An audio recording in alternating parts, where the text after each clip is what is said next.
Yeah, good morning, Zugabanji Konse Kumenemuri. So now, pali special announcement from kujoka ku dziko la Iran. Dziko la Iran lanena kuti pakadali pano tikuthamangira ku 0 hour. Nthawi yatha kuti tiyambe ntchito yophulitsa mashipi, yophulitsa asilikali am'madzi a dziko lija la America. Yes, paja tikaonetsetsa bwinobwino tipeza kunena kuti dziko la Iran likamachita nkhondo silimapanga chipwirikiti ngati kungoti okay titere tene uku awali uku iwacho paja amayendera strategy, amayendera ndi ndondomeko kuti tikachoka apa timafika apa, tikachoka apa tikafika apa timazafika so apa. So pa nkhani yokhudzana ndi asilikali am'madzi nthawi yonseyi sanapange ku ataki, amango ayang'ana. Koma panopa akuti actually it's time, I think zifukwa zakwanira tsopano kuti ali m'madzi aja nawonso aziwa kuti umwe ndithu ndi mabomba. Remember kuti ma Americans paja samalengeza kaye kolo shipi takhauti awaphulitsira amanena kuti ife papa basi machine nabuka moto ndiye tinakanika kuzimitsa. Later on Trump amazabwera nkuzanena kuti basi nkhani yake inaliyo kuti basi feyo anatiphwasula ndiye tinathawa. Yeah, that's it. Trump amatero nde anytime Iran akuti iyamba kupanga attack ma Americans amene ali madzi zimashipi zija aziyamba kuzipanga attack. Koma no, for the moment pakadali pano zapezeka kuona kuti America yakwanitsa ndithu kuphulitsa mabridge milatho yokwana 6 ya dziko la Iran. And milatho mmenemo ndithu makhaso nthawi zina mathawi mukuyenda anthu basi phum ndithu mpakana anthu okwana 8 ndithu amwali aphedwa, sana kuti amwalira ngati wafa okha yayi, koma achita kuphedwa ndi ma Americans pa nkhani yokhudzana ndi yeah, that's it. So mavuto ndi ameneyo. So Abbas Arakachi, foreign minister, wayankhulala kuno zoti ife anthu amene waso kuti ngodutsa yayi koma no ifeyo ndithu tiyibwezera ndithu. Yeah, imene ndithu naso afapo chifukwa cha ifa ya ma civilians ngati amene wawa. Aphulisaso chi maritime tower chimene chimayang'anira za ku Strait of Hormuz. CENTCOM ndithu inachita kutumiza zimene zotumiza kika pa page pawo kuti ifeso ndithu taphulitsa ABCD, taphulitsa chimakhala chitawa chimene chimapanga check, chimathandizira kuyang'ana kuti kunyanja kuli bwanji, ku Strait of Hormuz kuli bwanji choncho. Yeah, chimapanga provide information. So ma Americans aphulitsa chimene chocho chimene chimechoti Chabahar Maritime Tower. Yes, chimene ndithu iwo ndithu achiphulitsa. Iran in return pobwezera ndithu nayonso yakaphulitsa ku dziko lija la Bahrain, yakaphulitsa ku Jordan kumene konso ndithu maripoti akwana kuti ma fuel jets, right, aphulitsidwaso ku Bezet pakamanga. Koma pali issue ina apa yokhudzana ndi dziko la Kuwait, since America nawonso ku Iran yaphulitsa ku dziko la Iran yaphulitsa water desalination komanso power plant. Aphulitsa ngati chinthu chokilinira madzi akwathu nda mchere ndikuti akwathu madzi awo kuti na mchere ndi madzi aja amafunika kuti pakhale kenaka cleaner, water cleaner, kuti madzi aja asafeke akhale omweka. As well as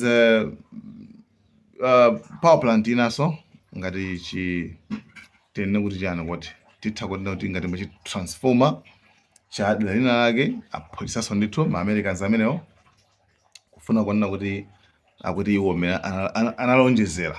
Ndi pajanso Iran inalonjezanso kuti ife mukapanga zimezi kwa ife anthu anonso ifenso ndi tapanga zomwezo. Pamenepo pali nkhani pofunika kumvetsa bwinobwino. Iran ku Kuwait yaphutiranso water desalination yawo ndi power plant, madzi ndithu amene chosafiranso madzi cha ku Kuwait. Fanina kuti Iran ikunena kuti Kuwait nayo sili safe.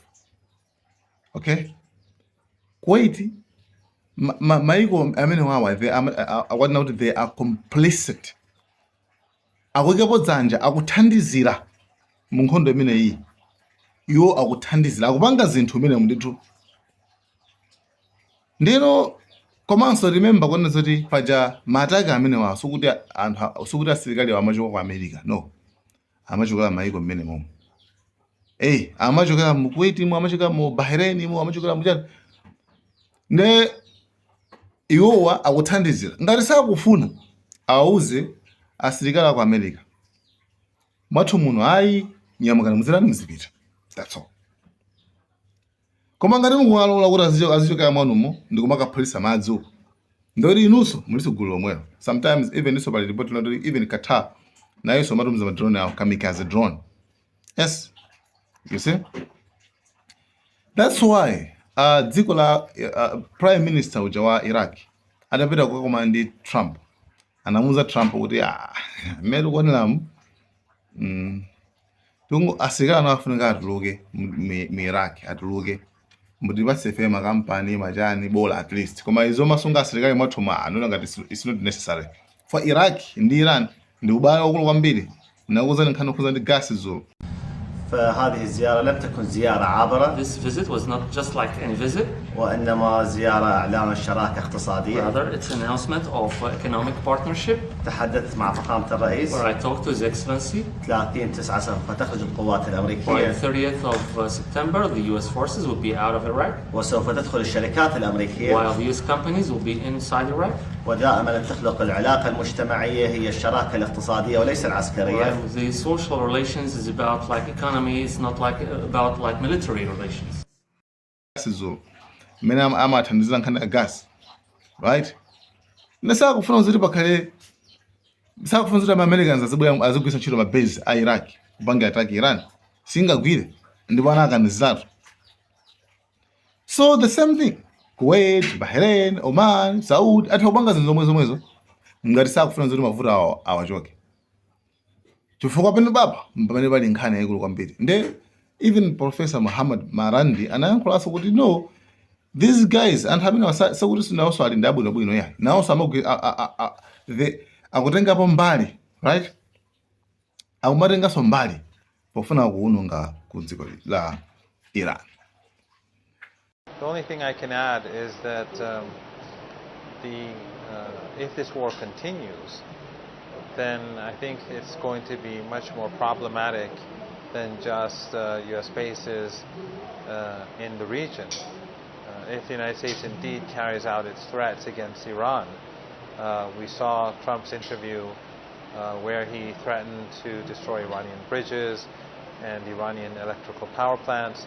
If the United States does indeed move in that direction, then I think that countries such as Kuwait, Saudi Arabia, Qatar, Bahrain, and the Emirates, and Oman, increasingly, they will have to face the consequences. And Iran has said many times before that it will retaliate. Iran will not initiate war. It has not initiated war. It does not initiate strikes on critical infrastructure.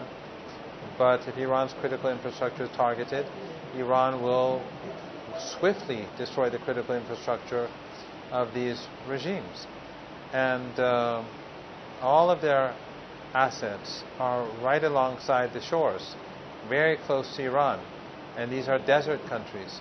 So they should beware. They should force the Americans to change course, because these governments are all complicit. They are assisting the United States in this war against the Iranian people. Every day they're murdering innocent Iranians. They're targeting Iranian citizens, and they're private property.